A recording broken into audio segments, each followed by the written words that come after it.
भाई बहन हम मेरे पिताजी ऑटो चलाते हैं, जो सुबह जाते थे 7 बजे। उनका एक लॉटरी का टाइम होता है जो कि 7 बजे के अंदर होता था। इतना हरोरा कि वो जाते थे, जो इनको देख के सबको ही हंसता था कि वो कैसे इतना सुबह नहा धोआ के जल्दी जल्दी जाते थे। उसके बाद मेरी मम्मी उसके बाद से अपना काम करती थी, हाउसवाइफ का काम करता था मेरी मम्मी का। मेरे भाई बहन को स्कूल पहुंचा, स्कूल का काम, स्कूल टिफिन बॉक्स ये सब देने का काम मेरी मम्मी करती थी। मेरा भी हमको काम करने नहीं बोलती थी, तुम पढ़ाई करो हम काम करते थे। नमस्कार, मैं हूं आपकी AI एंकर निधि। ये है बिहार बोर्ड 12वीं परीक्षा की टॉपर रोशनी कुमारी, जिन्होंने कॉमर्स स्ट्रीम में पूरा बिहार में टॉप कर दिखा दिया कि कठिनाइयां चाहे जितनी भी हों, मंजिलें दिलेर ही पाते हैं। हाजीपुर की रहने वाली रोशनी कुमारी के पिता एक ऑटो चालक हैं। बड़ी मुश्किल से घर का खर्च चला पाते हैं, लेकिन बेटी की इस सफलता ने उनके सारे कष्टों को धो डाला। रोशनी कुमारी ने बताया कि आर्थिक तंगी के कारण उन्हें बीच में पढ़ाई भी छोड़नी पड़ी थी, लेकिन पढ़ने की ललक के कारण उन्होंने सरकारी स्कूल में दाखिला लिया। यहाँ पढ़ते हुए और सेल्फ स्टडी पर फोकस करते हुए रोशनी कुमारी ने BSEB या बिहार स्कूल एग्जामिनेशन बोर्ड की 12वीं कक्षा की परीक्षा में टॉप कर अपना नाम पूरे प्रदेश में चमका दिया। मेरा नाम रोशनी कुमारी है। मैं एक 12वीं कक्षा की एक कॉमर्स स्टूडेंट हूँ। उसके बाद मेरे पिता का नाम सुधीर कुमार है, जो कि एक ऑटो ड्राइवर है। मेरी माता का नाम आरती देवी है, जो कि एक हाउसवाइफ है। मेरा स्कूलिंग संस्कार भारती पब्लिक स्कूल से रहा है।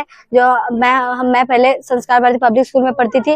फाइनेंशियल प्रॉब्लम होने की वजह से मुझे वो स्कूल छोड़ना पड़ा। उसके बाद मुझे सरकारी स्कूल में नामांकन करवाना पड़ा। उसके बाद जब मैं सरकारी स्कूल से पढ़ाई की तो मैं 10वीं कक्षा राजकीय कृत उच्च विद्यालय चांदपुरा से कंप्लीट की। मैंने अपना 10वीं कंप्लीट किया, उसमें मेरा 418 नंबर आया। तो उस टाइम मुझे बहुत बुरा लगा कि मैंने मेहनत किया था, बट मेरा मेहनत का रिजल्ट नहीं आ पाया मेरे पास। तो हम उस दिन बहुत रोए थे, अपने मम्मी को बहुत बोले कि मम्मी मेरे से नहीं हो पाया। तो मम्मी बोली कोई बात नहीं।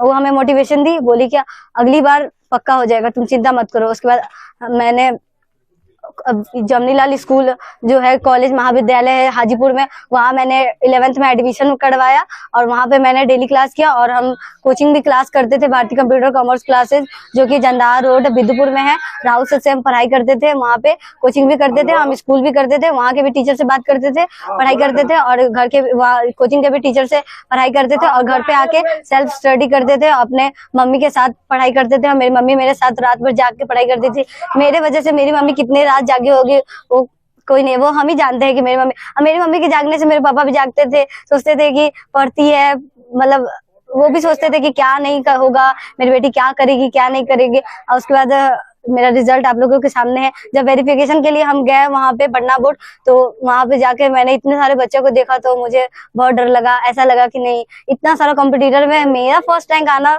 पता नहीं पॉसिबल है या नहीं है। तो फिर बाद में जब मेरा सच में रिजल्ट आया तो हम बोले नहीं, मैंने कर दिया। हम सोचे थे टॉप 10 में हम आ जाएंगे, बट टॉप रैंक 1 में आना ये मेरे लिए शायद ही मुश्किल होगा, लेकिन ऐसा नहीं हुआ। मेरे लिए वो मुश्किल नहीं हुआ, हम कर ही दिए। अच्छा रोशनी, 1 मिनट में पूछना चाहता हूँ। जहाँ तक आमतौर पे लड़कियां जो है वो साइंस और आर्ट्स की तरफ जाती है, लेकिन ऐसे में आपने कॉमर्स लिया, इसके पीछे का कारण जान सकते हैं? इसके पीछे का कारण है, एक मेरी मिस पूजा मिस, वो साइंस से पढ़ती थी। तो वो हमें बोली कि साइंस से पढ़ोगी तो शायद ही कुछ नहीं कर पाओगी, क्योंकि वो इतनी ज्यादा पढ़ने में तेज है साइंस से, फिर भी वो कुछ आज तक नहीं कर पाई। वो बहुत कोशिश कर रही है, अभी भी वो संघर्ष कर रही है। इतनी ज्यादा एज की होने के बाद भी फिर भी वो इतना ज्यादा संघर्ष कर रही है। और उसके बाद वो हमें बोली कि देखो बेटा, हम लिए है साइंस तो तुम मत लो साइंस, तुम कॉमर्स लो, ऐसा सब्जेक्ट लो जो कोई नहीं लिया, ऐसा काम करो जो कोई किया हो। इसके लिए मेरी मिस हमें इंग्लिश पढ़ाती थी, बोलती थी कि आगे चल के तुमको इंग्लिश बहुत काम देगा। वही ने मेरा इंग्लिश का स्ट्रॉन्ग किया। बाकी सब सब्जेक्ट तो सबसे पहले तो संस्कार भारती की स्कूल से हुआ मेरा सब कुछ स्ट्रॉन्ग। उसके बाद हम 10th में सुनील सर से कोचिंग पढ़ते थे, जो कि फुलाड़ा बाजार में पढ़ाते हैं। तो उनसे मैंने 10th का पढ़ाई पूरा किया। उसके बाद फिर 12th में राहुल सर से किया, जो आज मेरा इतना ज्यादा भविष्य में क्या करेंगे?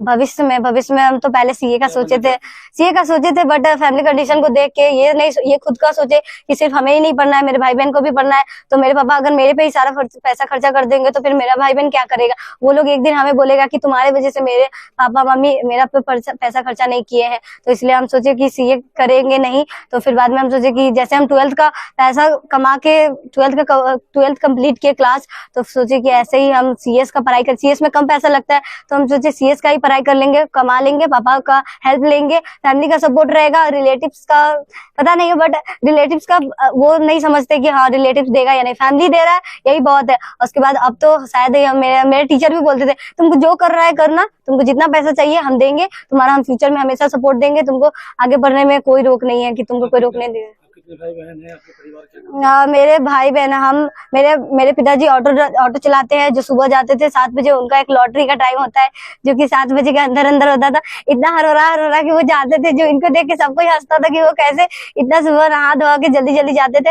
उसके बाद मेरी मम्मी उसके बाद से अपना काम करती थी, हाउसवाइफ का काम करता था मेरी मम्मी का। मेरे भाई बहन को स्कूल का काम, स्कूल टिफिन बॉक्स ये सब देने का काम मेरी मम्मी करती थी। मेरा भी हमको काम करने नहीं बोलती थी, तुम पढ़ाई करो हम काम करते हैं, तुमको इसका चिंता नहीं है, पढ़ाई करोगी तो तुमको कोई काम नहीं मिलेगा, तुम नहीं पढ़ाई करोगी तो तुमको काम मिलेगा। तो हम सोचते थे नहीं, हम काम भी कर लेंगे पढ़ाई भी कर लेंगे। साथ में मेरी मम्मी के साथ हम रहते थे, उनसे बातें करते थे, पढ़ाई भी करते थे मम्मी के साथ। और मेरी एक बहन है जो कि अब 10th का एग्जाम अगले साल देने वाली है, तो हम उसको भी सिखाते हैं कि जैसे हम पढ़ाई किया है वैसे ही तुम भी पढ़ाई करो। अब भाई भी है मेरा एक छोटा सा, जो सबसे छोटा है, हम घर भर में सबसे बड़ी है, उसके बाद मेरी बहन है, उसके बाद मेरा भाई।